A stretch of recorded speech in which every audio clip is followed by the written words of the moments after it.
Les sorcières du bosquet lumineux.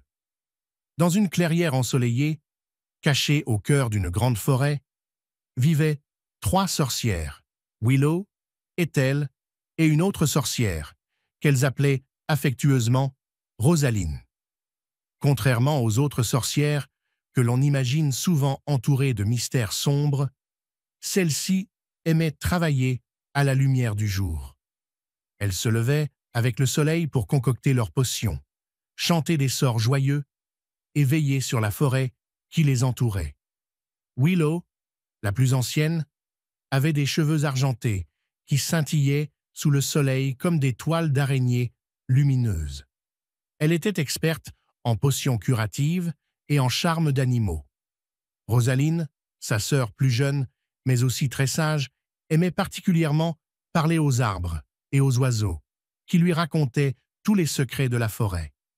Quant à Ethel, la plus espiègle des 3, elle adorait créer de petites illusions amusantes pour faire sourire les animaux qui passaient. Un beau matin, alors que le soleil brillait haut dans le ciel, les sorcières étaient occupées à préparer un élixir spécial pour rendre la forêt plus verdoyante. Soudain, une chouette blanche se posa sur une branche, ses yeux brillants d'inquiétude. « Mesdames, il y a un problème !» s'exclama-t-elle. Les 3 sorcières levèrent les yeux vers la chouette.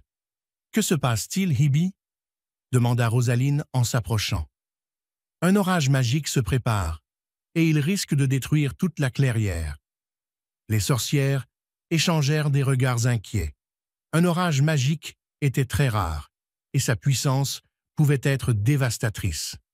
Sans perdre de temps, Willow sortit son grimoire, tandis que Rosaline et Ethel rassemblaient des ingrédients pour lancer un sort protecteur. Le ciel commençait déjà à s'assombrir. Des éclairs dorés zébraient les nuages menaçants. Les arbres de la forêt murmuraient de peur. « Vite, posons le cercle de protection autour de la clairière !» cria Ethel, tout en agitant sa baguette.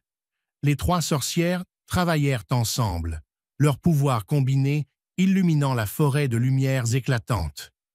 Willow lança des sorts de guérison pour apaiser les plantes et les animaux.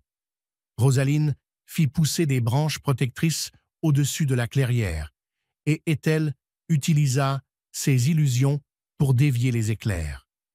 Quand le premier coup de tonnerre éclata, le bouclier magique des sorcières brillait de 1000 feux, repoussant la tempête avec grâce. Le vent hurlait, les éclairs frappaient le sol, mais rien n'atteignait la clairière. Après ce qui sembla être des heures, l'orage se dissipa aussi soudainement qu'il était apparu. Le ciel redevint bleu, et le soleil perça à nouveau à travers les nuages. Les sorcières, épuisées mais souriantes, s'assirent sous un grand chêne. « Bien joué, mes sœurs, » dit Willow. « Grâce à notre travail, la forêt est sauvée. » Hebe, la chouette, hocha la tête. « Vous êtes vraiment les meilleures sorcières de la forêt. » Et ainsi, les 3 sorcières continuèrent à protéger leur clairière en plein jour, prouvant que la magie pouvait être aussi lumineuse que le soleil lui-même. Si tu aimes notre chaîne, abonne-toi dès maintenant et n'oublie pas de liker la vidéo.